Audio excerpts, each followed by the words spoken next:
आज की कथा का पहला सूत्र तुम्हें नोट करना है, और सूत्र बड़ा प्यारा है।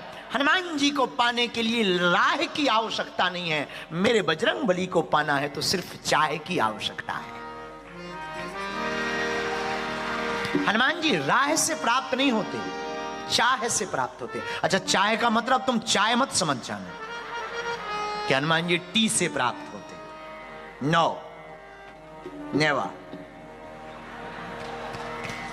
हनुमान जी प्राप्त होंगे तो आपकी भावना से, जितनी दृढ़ता के साथ तुम्हारी भावना होगी, हनुमान जी तुम्हारे उतने करीब होंगे। बुरा मत मानना, पढ़े लिखे आईआईटी के लोग, पढ़े लिखे बुद्धिमान लोग हमारे पास जब पहुंचते तो तरह तरह के क्वेश्चन करते हैं, कुतर्क करते। क्वेश्चन भी नहीं कहेंगे, कुतर्क कहेंगे, उसको कहेंगे पागलपंती। पागलपंती करते हैं। अरे भगवान लगा रखा आपने, भगवान होते हैं, हम तो नास्तिक हो।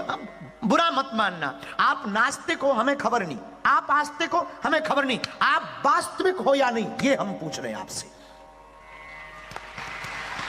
आप भले ही आस्तिक मत हो, आप भले ही नास्तिक हो, पर हमारी प्रार्थना है तुम नास्तिक भले ही रहो, पर याद रखना मेरे पागलो, तुम वास्तविक हो या नहीं ये बहुत महत्वपूर्ण है। नास्तिक होते हुए भी तुम अगर वास्तविक नहीं हुए तो तुम्हारा जीवन दो कौड़ी का है और तुमने कुछ नहीं समझा। तो अगर तुम हनुमान जी को जानना चाहते, इस भाग दौड़ की जिंदगी में और कलयुग में भी तुम हनुमान जी की कृपा को महसूस करना चाहते, तो बहुत बड़ी बात नहीं है। हनुमान जी को पाने के लिए कोई राय की आवश्यकता नहीं। हनुमान जी तुम्हें किसी मंदिरों में भी नहीं मिलेंगे, हनुमान जी तुमको किसी गुरु के पास भी नहीं मिलेंगे। हनुमान जी तुम्हें मिलेंगे और तुम्हारे मन मंदिर में मिलेंगे और तुम्हारे अंदर मिलेंगे और तुम्हारे अंदर वो स्वतः भाव से प्रकट हो जाएंगे।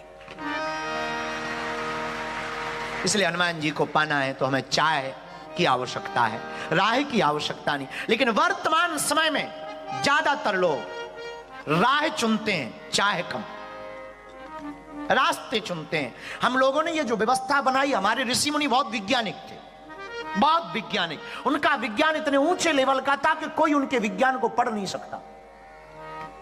उन्होंने प्रत्येक, हमारा सनातन इतना महान इसलिए है क्योंकि प्रत्येक विषय में विज्ञान भरा है। हवन में विज्ञान है, वायुमंडल को शुद्ध करता है। तिलक में विज्ञान है, सूर्य की रोशनी डायरेक्ट आज्ञा चक्र पर नहीं पड़ती है और पुश करने से याददाश्त बढ़ती है। शिखा का विज्ञान है, चोटी का विज्ञान है, ये सबसे सेंसिटिव एरिया रहता है, इसको सुरक्षित भी करता है और विचारों को कॉन्सेंट्रेट, माइंड को कॉन्सेंट्रेट करने के लिए बल प्रदान करता है। हर चीज का लॉजिक है, विज्ञान है। हमारे पूर्वज जितने वैज्ञानिक थे शायद कोई दूसरा वैज्ञानिक नहीं रहा होगा। इसलिए मेरे प्रियजनों, हम तुमको प्रार्थना करें, हमारे पूर्वजों ने भी संकेत दिया, हमारे अध्यात्म ने संकेत दिया कि हमको राह नहीं चुननी, चाय चुननी। इधर 27 साल के हो गए, एक ब्याह नहीं हो रहा। देखो तो तुमने माना, धन्य हनुमान जी, तुम्हें इन्हीं लोगों की अर्जियां मिलती है लगाने को, हमारी लगाओ, हमारी तुम्हें जी हम मिला दो। धन्य हनुमान जी, तुम भी विचित्र ही देवता हो। क्या कहते हैं, सीताराम सीताराम।